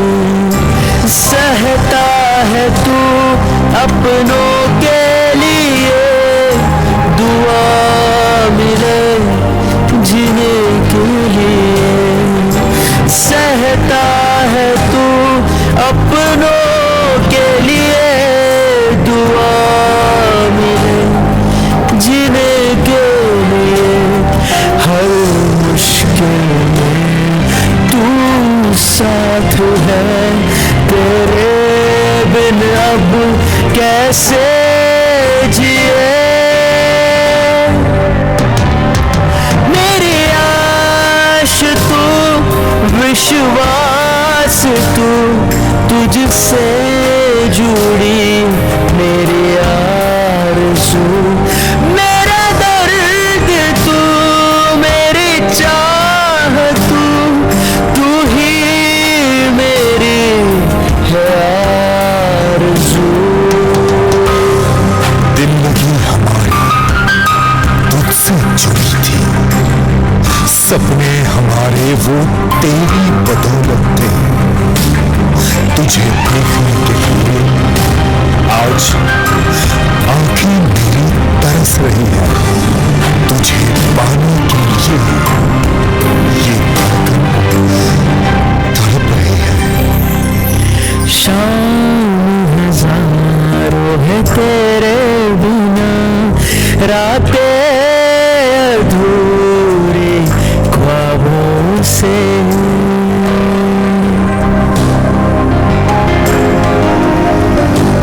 ओ शाम हजारों है तेरे बिना, रातें अधूरी ख्वाबों से। दिल के टुकड़े हैं बिखरे पड़े, आके जोड़ दे यादों से। दिल के टुकड़े हैं बिखरे पड़े, आके जोड़ दे यादों से। तुझे देखे बिना मैं जाऊं कहाँ, धड़कन मेरी रुकती जहाँ। मेरी आश तू, विश्वास तू, तुझसे जुड़ी मेरी आरज़ू। मेरा दर्द तू, मेरी चाह तू, तू ही मेरी है आरज़ू। मेरी आश तू, विश्वास तू, तुझसे जुड़ी मेरी आरज़ू। मेरा दर्द तू, मेरी चाह तू, तू ही मेरी है आरज़ू।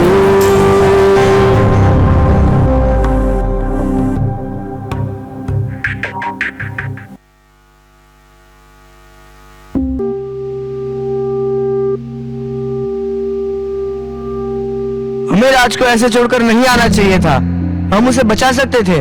आज हम लोग उसी की वजह से बचे हैं। पता नहीं राज को कुछ नहीं हुआ है। हम तक पहुंचने के लिए वो लोग राज को कुछ नहीं करेंगे। हमें राज को किसी भी कीमत पर बचाना ही होगा। हाँ, पर पता कैसे चलेगा कि उन लोगों ने राज को रखा कहाँ है? मैंने उसका लोकेशन ट्रैक करने की बहुत कोशिश की, पर उसका लास्ट लोकेशन वही होटल है, और टाइम जब हम वहां से निकले तब का ही है। राज कहाँ है यार तू? सरप्राइज! राज? अबे राज नहीं, मैं हूँ। वंश, कैसा है मेरे भाई तू? मैं तो ठीक हूँ, पर तूने अचानक से राज का नाम क्यों लिया? ये मेरा और राज का बचपन का दोस्त है वंश। हम लोग तपोवन में साथ में पढ़ते थे। अब ये इंडियन आर्मी में है। और ये है कुणाल, ये राज का कॉलेज का फ्रेंड है। और ये निखिल मेरा असिस्टेंट है। Indian army? अब राज बच सकता है। राज बच सकता है? मतलब मेरा राज कहाँ है? यहाँ क्या चल रहा है? मैं तुझे सब बताता हूँ।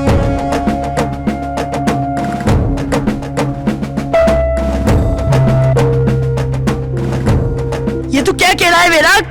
इतना सब कुछ हो गया और तूने मुझे अभी तक बताया भी नहीं। तुम लोग टेंशन मत लो, राज को हम सही सलामत वापस लाएंगे और इन आतंकवादियों का कोई प्लान कंप्लीट नहीं होने देंगे। मैं अभी अपने सीनियर से बात करता हूँ।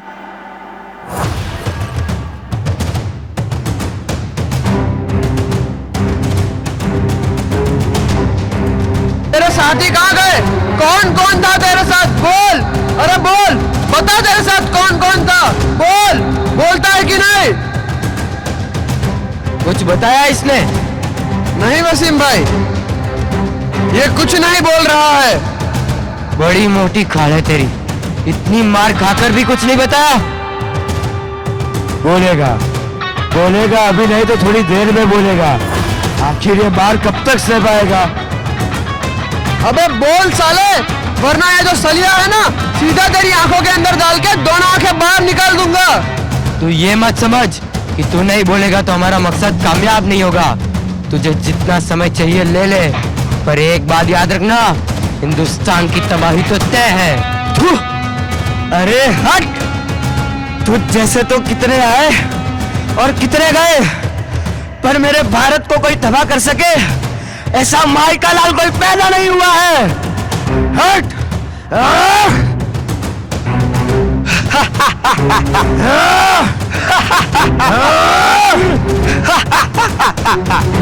भाईजान, आप अपने हाथ क्यों गंदे कर रहे हैं? इसको तो ये लोग ही निपट लेंगे। हम चलते हैं, आगे की तैयारी भी करनी है। ठीक कह रहे हो तुम वसीम, चलो।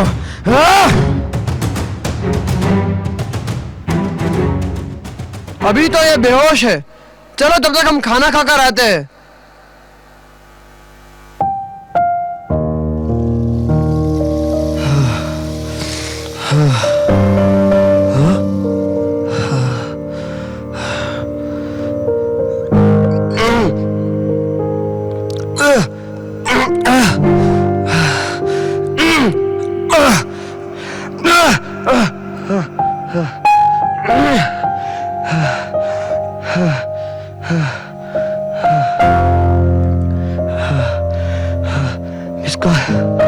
मिस कॉल देखकर शायद विराग और कुणाल समझ जाए। अभी उन गुंडों के आने से पहले मुझे कॉल हिस्ट्री डिलीट करनी पड़ेगी। अबे साले क्या कर रहा है? बहुत होशियार बनता है, फोन लगाएगा। अरे चेक कर, इसने किसको फोन लगाया देख।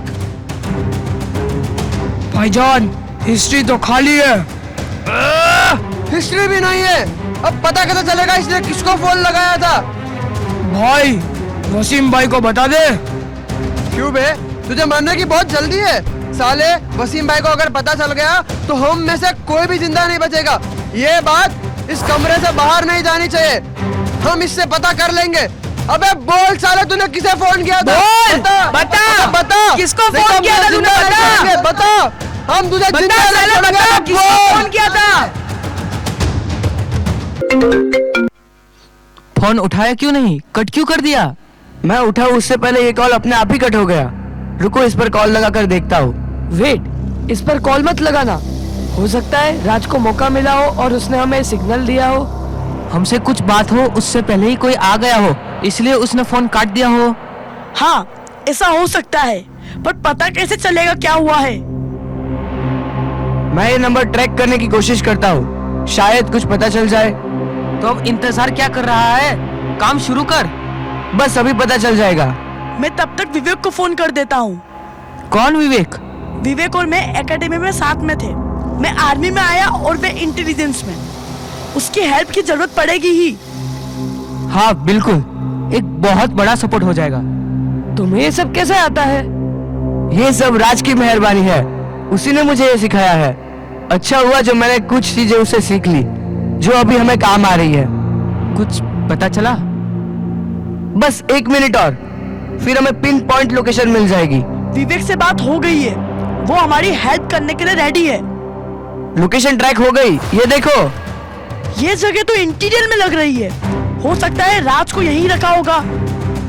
हमें किसी भी तरह यहाँ पहुँचकर राज को बचाना ही होगा। पर हमें ये काम बहुत सावधानी से करना होगा, वहाँ खतरा भी हो सकता है। तू और खतरे से डर गया? मैं तुम लोगों के लिए बोल रहा था। मैं तो अकेला ही जाकर राज को बचाकर ला सकता हूँ, पर मुझे अभी बेस कैंप रिटर्न जाना होगा। जिस जगह हमला होने वाला है मेरी पोस्टिंग वही है, इसलिए मुझे तुरंत निकलना पड़ेगा। बाकी तुम्हें जो भी मदद चाहिए उसके लिए मैंने विवेक से बात कर ली है। वंश, तुम इस अटैक के बारे में वहाँ इन्फॉर्म भी तो कर सकते हो। तुम्हें वहाँ जाने की क्या जरूरत है? तुम तो वैसे भी छुट्टी पर हो ना। मैं एक दोस्त को तो खो चुका हूँ, अब तुम्हें नहीं खो सकता। विराग, तू ये कैसी बात कर रहा है? क्या हमारे गुरुओं ने हमें यही सिखाया है?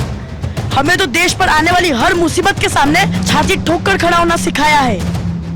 इसलिए ऐसी कायरों जैसी बातें फिर मत करना। राज को कुछ नहीं हुआ है और न मुझे कुछ होगा, समझा? राज सही सलामत वापस आ जाएगा। अब तो इस मुसीबत को खत्म करके ही मिलते हैं। अपना ध्यान रखना, जल्दी मिलते हैं। वंश भाई, हम राज को वापस ला कर रहेंगे।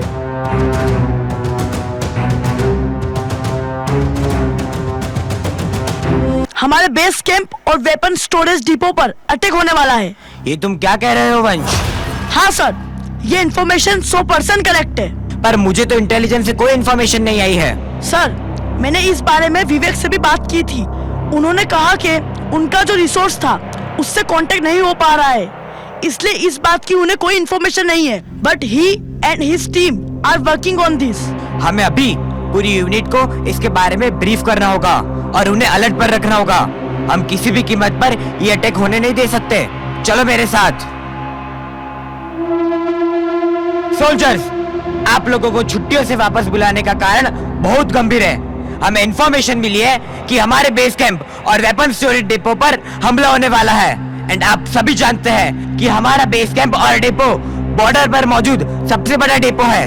अगर इस डिपो को कुछ भी होता है तो हमारी ताकत बहुत कम हो जाएगी और हम असुरक्षित हो जाएंगे।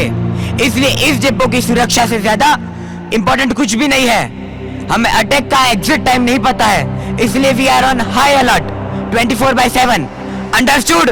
Yes sir. हम हमारी जान की बाजी लगा देंगे और इस डिपो को आज भी नहीं जाने देंगे। दुश्मन इसके नजदीक तो क्या, वो इसे देखे उससे पहले ही खत्म कर देंगे। सर, हम दुश्मन को ऐसा सबक सिखाएंगे कि वो फिर से ऐसी हरकत करने से पहले 1000 बार सोचेंगे। Soldiers, take your positions and guard this depot with your lives. जय हिंद। जय हिंद। गाइस, इस इंफॉर्मेशन को हासिल करने के लिए मेरे दोस्तों ने बहुत मेहनत की है। इनफैक्ट मेरा एक दोस्त अभी भी उनकी कैद में है, तो हमें किसी भी कीमत पर यह अटैक रोकना ही होगा। एंड तुम लोग मेरी एक रिक्वेस्ट पर अपनी छुट्टियां छोड़कर आए, इसके लिए थैंक्स। अरे, इसमें थैंक्स की क्या बात है? देश के लिए काम आने का मौका तो किस्मत वालों को ही मिलता है और तूने हमें बुलाकर हमें भी किस्मत वाला बना दिया। तू टेंशन मत ले, इस कैंप को और तेरे दोस्त को कुछ नहीं होगा। आने दो सारों को, इनकी बैंड तो मैं अकेला ही बजाऊंगा। और हम लोग क्या सिर्फ तमाशा देखेंगे? सब मिलकर बजाएंगे इनकी बैंड। तो चलो अपनी अपनी पोजीशन पर। चलो। भारत माता की जय। भारत माता की जय। भारत माता की जय।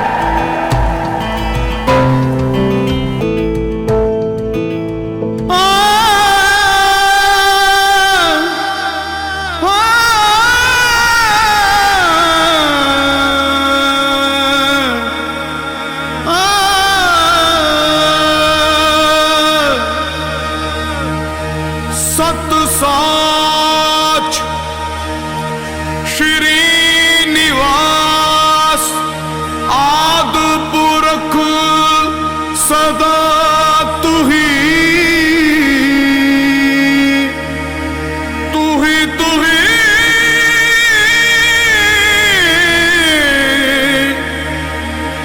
तू ही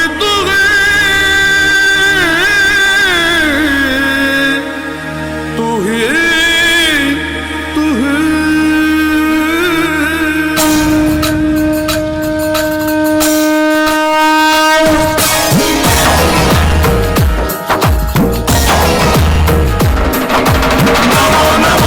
नमो नमो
वैराग। यस।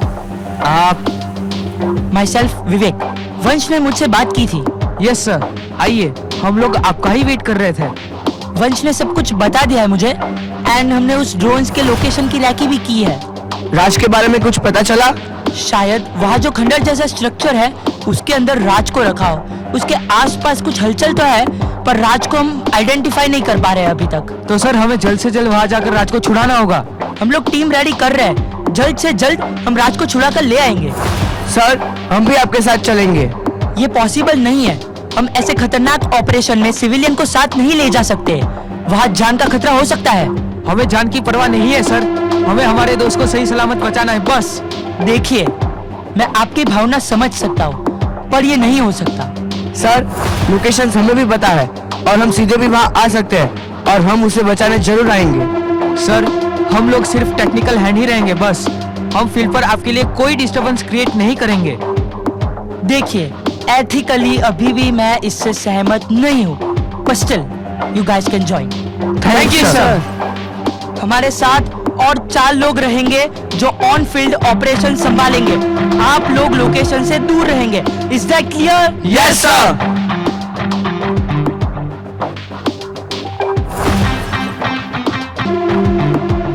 हम लोग यहीं से ऑपरेशन मॉनिटर करेंगे और हमारी टीम ऑन फील्ड जाएगी। Team alpha go. Yes sir. अबे यार, और कितने दिन इसकी खातिरदारी करनी पड़ेगी? कोई इन्फॉर्मेशन तो ये दे नहीं रहा। इसको मार के खत्म करते हैं। बोल देंगे वसीम भाई को, मार खाते खाते मर गया। इसको अगर कुछ भी हो गया ना तो वसीम भाई हमें जिंदा नहीं छोड़ेंगे। तुम चुपचाप जाकर अपना काम करो, जाओ। तुमने कुछ आवाज सुनी? हाँ, आवाज तो बाहर से आ रही है। तो खड़े खड़े मेरा मुंह क्या देख रहे हो? जाओ जाकर चेक करो। अरे जाओ, जाकर चेक करो बाहर।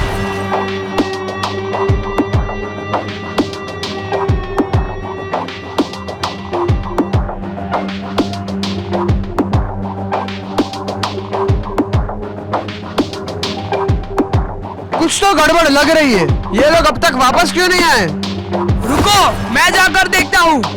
रुक जाओ, अगर कुछ गड़बड़ है तो हमें यहाँ से बचकर निकलने के लिए इसका जिंदा रहना बहुत जरूरी है। पर इसको यहाँ से लेकर जाएंगे कहाँ? मैं वसीम भाई से बात करता हूँ। सर, इन लोगों ने राज को कुछ कर तो नहीं दिया होगा ना? नहीं, ये लोग ऐसा कुछ नहीं कर सकते। उन्हें यहाँ से निकलना है तो उसका रास्ता सिर्फ राज ही है। इसलिए राज को कुछ करने की गलती वो लोग नहीं करेंगे। अभी तक राज का कुछ पता नहीं चल पाया। वो है कहाँ? यहाँ इतने लोग थे, इसका मतलब राज होगा तो यही। बस अब किसी तरह बचे हुए लोगों को बाहर लाना है। डायरेक्ट अटैक नहीं कर सकते हैं, उससे राज की जान को खतरा हो सकता है। थोड़ा और इंतजार करना होगा हमें। Team alpha, stay alert, do not attack, over. Sir अंदर से एक फोन कॉल इंटरसेप्ट हुआ है, ओवर। वसीम भाई, यहाँ के हालात कुछ ठीक नहीं लग रहे हैं। किसी को हमारे इस ठिकाने का पता चल गया है। अब हम क्या करें? तुम लोग उस लड़के को लेकर वहाँ से कैसे भी निकलो। ये लोग किसी भी बेकसूर को मरने नहीं देंगे, इसलिए तुम उस लड़के को जिंदा अपनी डाल बनाकर वहाँ से निकलो और उसे यही बॉर्डर के पास लेकर आओ। हम यहीं से हमारा सारा काम निपटा के वापस अपने मुल्क चले जाएंगे। जी वसीम भाई। और हाँ, जो भी हमारी ये बात सुन रहा है वो याद रखे, तुम लोग हमारा कुछ भी नहीं बिगाड़ सकते। उनको पता चल गया है कि हम उनके फोन कॉल सुन रहे थे। ये लोग राज को बॉर्डर की तरफ लेकर जाने वाले हैं और हमने कुछ भी करने की कोशिश की तो ये लोग राज को यही मार डालेंगे। सर, हम राज को उनके साथ कैसे जाने दे सकते हैं? हाँ सर, हमें कुछ करना होगा। वो लोग तो राज को वहाँ ले जाकर मार देंगे। हमने कुछ भी किया तो वो लोग राज को अभी मार डालेंगे। राज को हमें जिंदा बचाना है तो उन्हें यहाँ से जाने देना होगा। विवेक सर ठीक कह रहे हैं, पर no more discussion. Team, provide them a safe passage to leave. Do not engage. I repeat, do not engage, over.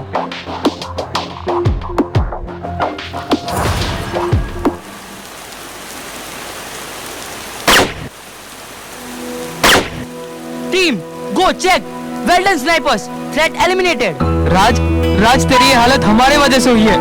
क्या जरूरत थी हीरो बनने की? हाँ राज, तूने हमें बचाने के लिए कितना कुछ सहन किया। तुम लोगों के लिए तो मैं मौत को भी टक्कर दे सकता हूँ। ये तो सिर्फ थोड़ी सी मार ही है।